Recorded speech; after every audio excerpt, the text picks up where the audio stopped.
नमस्कार। मीटिंग में शामिल होने के लिए आप सभी का धन्यवाद। जैसा कि आप सभी जानते हैं, 22 अप्रैल 2025 को लश्कर ए तैयबा से संबंधित पाकिस्तानी और पाकिस्तान प्रशिक्षित आतंकवादियों ने भारत में जम्मू और कश्मीर के पहलगाम में भारतीय पर्यटकों पर बर्बरतापूर्ण हमला किया। 25 भारतीयों और एक नेपाली नागरिक को कायरतापूर्ण मौत के घाट उतार दिया गया। मुंबई के 26 नवंबर 2008 के हमलों के बाद यह भारत में हुई किसी आतंकवादी हमले में मारे गए आम नागरिकों की संख्या की दृष्टि से सबसे गंभीर घटना है। पहलगाम का हमला अत्यधिक बर्बरतापूर्ण था, जिसमें वहां मौजूद लोगों को करीब से और उनके परिवारों के सामने सिर पर गोली मारी गई। हत्या के इस तरीके से परिवार के सदस्यों को जानबूझकर आघात पहुंचाया गया। साथ ही उन्हें यह नसीहत भी दी गई कि वे वापस जाकर इस संदेश को पहुंचा दें। यह हमला स्पष्ट रूप से जम्मू और कश्मीर में बहाल हो रही सामान्य स्थिति को बाधित करने के उद्देश्य से किया गया था। चूंकि पर्यटन फिर से अर्थव्यवस्था का मुख्य आधार बन रहा था, इस हमले का मुख्य उद्देश्य इसे प्रतिकूल रूप से प्रभावित करना था। पिछले वर्ष आप सभी जानते हैं 2.25 करोड़ से अधिक पर्यटक कश्मीर आए थे। इस हमले का मुख्य उद्देश्य इसलिए संभवतः यह था कि इस संघ राज्य क्षेत्र में विकास और प्रगति को नुकसान पहुंचाकर इसे पिछड़ा बनाए रखा जाए और पाकिस्तान से लगातार होने वाले सीमा पार आतंकवाद के लिए उपजाऊ जमीन बनाने में सहायता की जाए। हमले का यह तरीका जम्मू और कश्मीर और शेष राष्ट्र दोनों में सांप्रदायिक दंगे भड़काने के उद्देश्य से भी प्रेरित था। इसका श्रेय सरकार और भारत के सभी नागरिकों को दिया जाना चाहिए कि इन प्रयासों को विफल कर दिया गया। एक समूह ने खुद को रेजिस्टेंस फ्रंट TRF कहते हुए इस हमले की जिम्मेदारी ली है। यह समूह संयुक्त राष्ट्र द्वारा प्रतिबंधित पाकिस्तानी आतंकवादी समूह लश्कर ए तैयबा से जुड़ा हुआ है। यह उल्लेखनीय है कि भारत ने मई और नवंबर 2024 में संयुक्त राष्ट्र की 1267 कमेटी की सैंक्शंस मॉनिटरिंग टीम को अर्धवार्षिक रिपोर्ट प्रस्तुत की थी, जिसमें TRF के बारे में साफ इनपुट दिए गए थे। इससे पाकिस्तान स्थित आतंकवादी समूहों के लिए कवर के रूप में TRF की भूमिका सामने आई थी। इससे पहले भी दिसंबर 2023 में भारत ने इस टीम को लश्कर ए तैयबा और जैश ए मोहम्मद के बारे में सूचित किया था, जो TRF जैसे छोटे आतंकवादी समूहों के माध्यम से अपनी गतिविधियों को संचालित कर रहे हैं। इस संबंध में 25 अप्रैल को UN सिक्योरिटी काउंसिल प्रेस वक्तव्य में TRF के संदर्भ को हटाने के लिए पाकिस्तान के दबाव पर भी ध्यान दिया जाना चाहिए। पहलगाम आतंकवादी हमले की जांच से पाकिस्तान के साथ आतंकवादियों के संपर्क उजागर हुए हैं। रेजिस्टेंस फ्रंट द्वारा किए गए दावे और लश्कर ए तैयबा से ज्ञात सोशल मीडिया हैंडल द्वारा इसको रीपोस्ट किया जाना इसकी पुष्टि करता है। चश्मदीद गवाहों और विभिन्न जांच एजेंसियों को उपलब्ध अन्य सूचनाओं के आधार पर हमलावरों की पहचान भी हुई है। हमारी इंटेलिजेंस ने इस टीम के योजनाकारों और उनके समर्थकों की जानकारी जुटाई है। इस हमले की रूपरेखा भारत में सीमा पार आतंकवाद को अंजाम देने के पाकिस्तान के लंबे ट्रैक रिकॉर्ड से भी जुड़ी हुई है, जिसके लिखित और स्पष्ट दस्तावेज उपलब्ध हैं। पाकिस्तान दुनिया भर में आतंकवादियों के लिए एक शरण स्थल के रूप में पहचान बना चुका है। यहां अंतर्राष्ट्रीय स्तर पर प्रतिबंधित आतंकवादी सजा पाने से बचे रहते हैं। इसके अलावा पाकिस्तान ने इस मुद्दे पर विश्व और फाइनेंशियल एक्शन टास्क फोर्स जैसे अंतर्राष्ट्रीय मंचों को जानबूझकर गुमराह करने के लिए भी जाना जाता है। साजिद मीर का मामला, जिसमें इस आतंकवादी को पाकिस्तान ने मृत घोषित कर दिया था और फिर अंतर्राष्ट्रीय दबाव के परिणाम स्वरूप वो जीवित पाया गया, इसका सबसे स्पष्ट उदाहरण है। यह स्वाभाविक है कि पहलगाम में हुए इस हमले से जम्मू और कश्मीर के साथ साथ भारत के अन्य भागों में भी आक्रोश देखा गया। हमलों के बाद भारत सरकार ने स्वाभाविक रूप से पाकिस्तान के साथ संबंधों को लेकर कुछ कदम उठाए। आप सभी उन निर्णयों से अवगत हैं जिसकी घोषणा 23 अप्रैल को की गई थी। तथापि यह आवश्यक समझा गया कि 22 अप्रैल के हमले के अपराधियों और उनके योजनाकारों को न्याय के कटघरे में लाया जाए। हमलों के एक पखवाड़े के बाद भी पाकिस्तान द्वारा अपने क्षेत्र या अपने नियंत्रण वाले क्षेत्रों में आतंकवादियों की इंफ्रास्ट्रक्चर के विरुद्ध कार्यवाही करने के लिए कोई स्पष्ट कदम नहीं उठाया गया है। उल्टे वो इनकार करने और आरोप लगाने में ही लिप्त रहा है। पाकिस्तान आधारित आतंकवादी मॉड्यूल्स पर हमारी खुफिया निगरानी ने संकेत दिया है कि भारत के विरुद्ध आगे भी हमले हो सकते हैं। अतः इनको रोकना और इनसे निपटना दोनों को बेहद आवश्यक समझा गया। आज सुबह, जैसा कि आपको ज्ञात होगा, भारत ने इस तरह के सीमा पार हमलों का जवाब देने और उन्हें रोकने तथा उनका प्रतिरोध करने के अपने अधिकार का प्रयोग किया है। यह कार्यवाही नपीतुली, नॉन एस्केलेटरी, आनुपातिक और जिम्मेदारीपूर्ण है। यह आतंकवाद की इंफ्रास्ट्रक्चर को समाप्त करने और भारत में भेजे जाने वाले संभावित आतंकवादियों को अक्षम बनाने पर केंद्रित है। आपको यह भी स्मरण होगा कि 25 अप्रैल 2025 को संयुक्त राष्ट्र सुरक्षा परिषद ने पहलगाम आतंकवादी हमले पर एक प्रेस वक्तव्य जारी किया था, जिसमें आतंकवाद के इस निंदनीय कार्य के अपराधियों, आयोजकों, फाइनेंसरों और प्रायोजकों को जवाबदेह ठहराने और उन्हें न्याय के दायरे में लाने की आवश्यकता पर जोर दिया गया था। भारत की आज की इस कार्यवाही को इसी संदर्भ में देखा जाना चाहिए। Good morning. Thank you all for joining this briefing. As you are all aware, on April 22, 2025, Pakistani and Pakistan-trained terrorists belonging to the Lashkar-e-Taiba carried out a savage attack on Indian tourists at Pahalgam in Jammu and Kashmir in India. They murdered 26 people, including one national of Nepal, causing the largest number of civilian casualties in a terrorist attack in India since the 26 November 2008 attacks in Mumbai.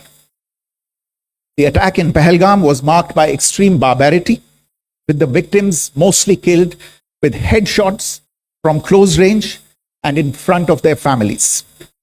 Family members were deliberately traumatized through the manner of the killing, accompanied by the exhortation that they should take back the message. The attack was clearly driven by the objective of undermining the normalcy returning to Jammu and Kashmir. In particular, it was designed to impact the mainstay of the economy, tourism, with a record 23 million tourists visiting the valley last year. The calculation presumably was that harming growth and development in the Union territory would help keep it backward and create fertile ground for continued cross-border terrorism from Pakistan. The manner of the attack was also driven by an objective of provoking communal discord, both in Jammu and Kashmir and the rest of the nation. It is to the credit of the government and the people of India that these designs were foiled. A group calling itself the Resistance Front has claimed responsibility for the attack. This group is a front for the UN-proscribed Pakistani terrorist group Lashkar-e-Taiba. It is notable that India had given inputs about the TRF in the half-yearly report to the monitoring team of the UN's 1267 Sanctions Committee in May and November 2024, bringing out its role as a cover for Pakistan-based terrorist groups. Earlier too, in December 2023, India had informed the monitoring team about Lashkar and Jaish-e-Mohammed operating through small terror groups such as the TRF. Pakistan's pressure to remove references to TRF in the April 25 UN Security Council press statement is notable in this regard. Investigations into the Pahalgam terror attack have brought out the communication notes of terrorists in and to Pakistan. The claims made by the Resistance Front and their reposting by known social media handles of the Lashkar-e-Taiba speak for themselves. Identification of the attackers based on eyewitness accounts as well as other information available to law enforcement agencies has also progressed. Our intelligence has developed an accurate picture of the planners and backers of this team. The features of this attack also tie in with Pakistan's long track record of perpetrating cross-border terrorism in India, which is well documented and beyond question.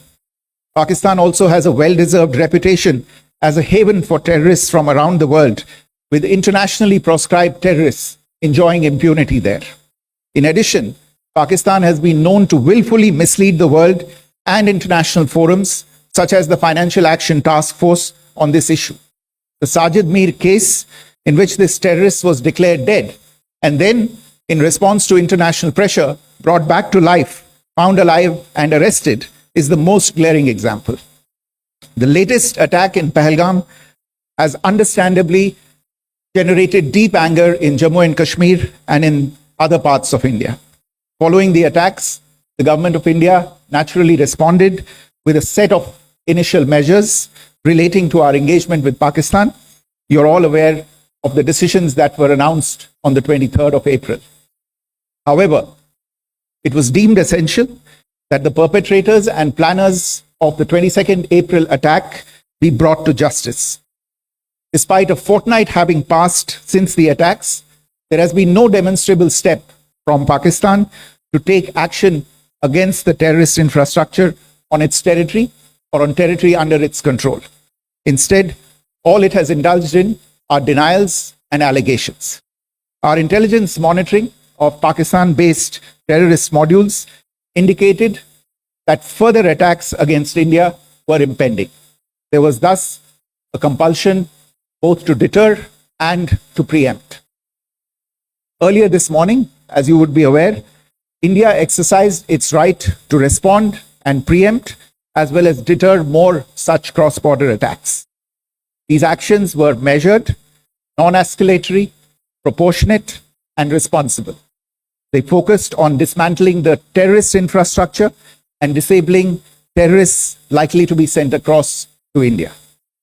You would also recall that the Security Council on 25th April 2025 had issued a press statement on the Pahalgam terror attack, underlining, and I quote, the need to hold perpetrators, organizers, financiers, and sponsors of this reprehensible act of terrorism accountable and bring them to justice, unquote.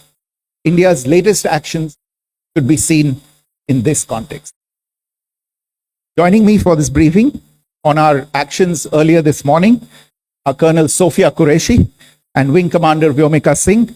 I will request them to share some details regarding Operation Sindoor with all of you.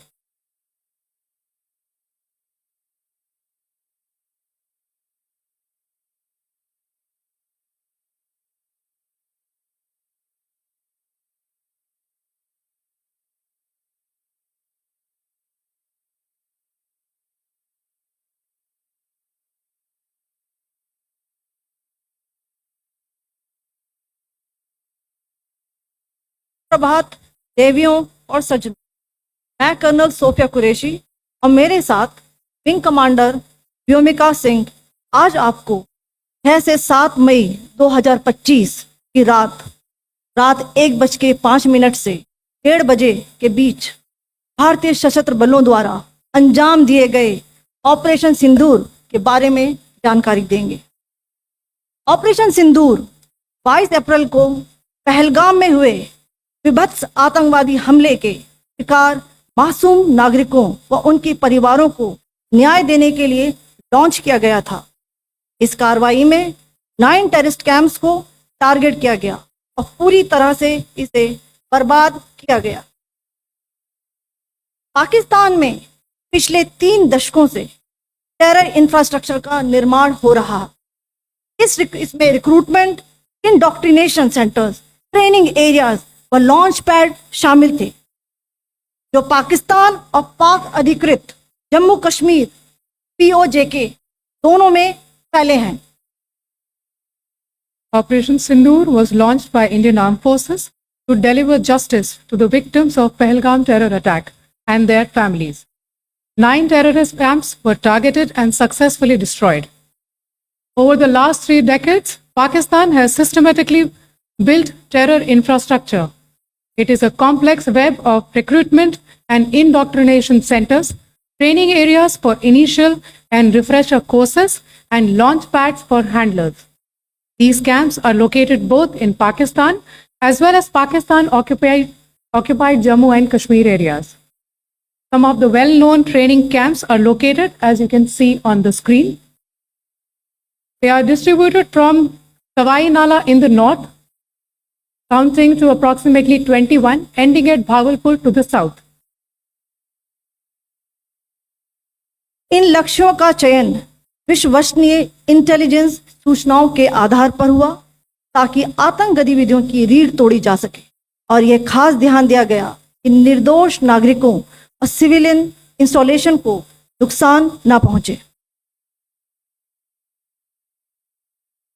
The selection of these targets for Operation Sindoor was based on credible intelligence inputs and role of these facilities in perpetrating the terror activities. The locations were so selected to avoid damage to civilian infrastructures and loss of any civilian lives. This was done with due diligence, and the camps selected for targeting and their engagement will now be shown to you one by one. POJK के targets मैं आपको बताना चाहूंगी।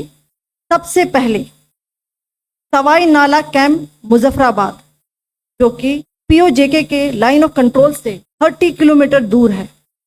यह एक लश्कर ए तौयबा का training centre था। 20 अक्टूबर 2024 सोनमर्ग, 24 अक्टूबर 24 गुलमर्ग, 22 अप्रैल 2025 पहलगाम, इन हमलों के आतंकियों ने यहीं से प्रशिक्षण लिया था। सैयदना बिलाल कैंप जफराबाद, यह एक जैश ए मोहम्मद का स्टेजिंग एरिया है। यह हथियार, विस्फोटक और जंगल सर्वाइवल ट्रेनिंग का केंद्र भी था। गुलपुर कैंप कोटली,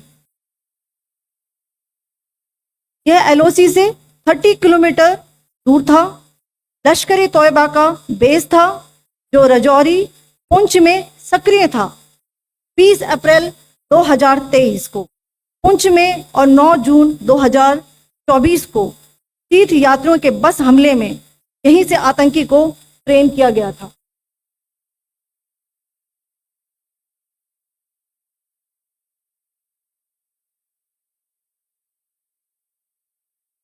बरनाला कैंप बिम्बर, यह LOC से 9 किलोमीटर दूर है। यहाँ पर हथियार, हैंडलिंग, IED व जंगल सर्वाइवल का प्रशिक्षण केंद्र था। अब्बास कैंप कोटली,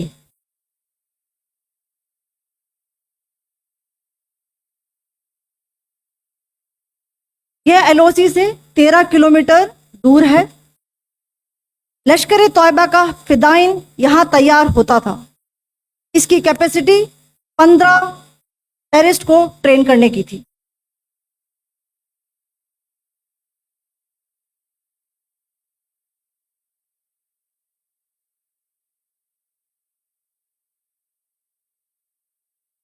अब मैं पाकिस्तान के अंदर के टारगेट से अवगत कराना चाहूंगी।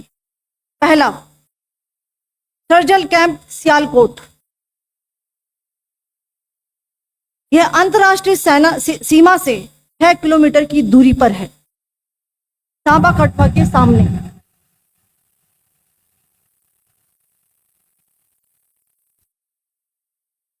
मार्च 2025 में जम्मू एंड कश्मीर पुलिस के 4 जवानों को जो हत्या की गई थी, उन आतंकवादियों को इसी जगह पर ट्रेन किया गया था।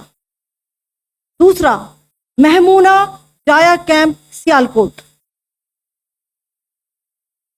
यह 18 से 12 किलोमीटर IB से दूर था। हिजबुल मुजाहिदीन का बहुत बड़ा कैंप था। ये कठुआ जम्मू क्षेत्र में आतंक फैलाने का नियंत्रण केंद्र था। पठानकोट एयरफोर्स बेस पर किया गया हमला भी इसी कैंप से प्लान और डायरेक्ट किया गया था। मरकज ताइबा मुरीद के, यह आईबी से 18 से 25 किलोमीटर दूरी पर है। 2008 के मुंबई हमले के आतंकी भी यहीं से प्रशिक्षित हुए थे। अजमल कसब और डेविड हेडली भी यहां ट्रेन हुए थे।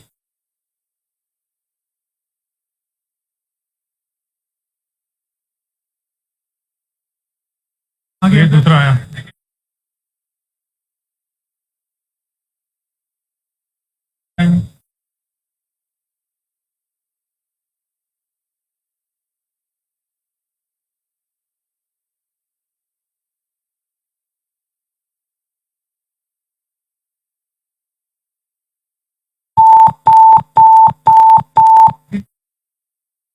Enclosure same ही है।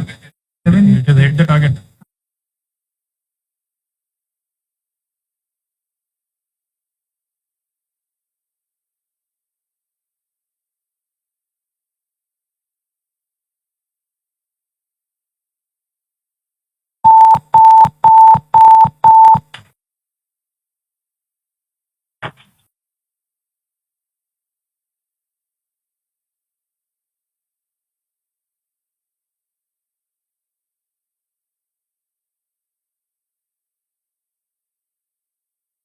मरकज सुभान अल्लाह भावलपुर ये इंटरनेशनल बाउंड्री से 100 किलोमीटर दूर है। जैश ए मोहम्मद का मुख्यालय था।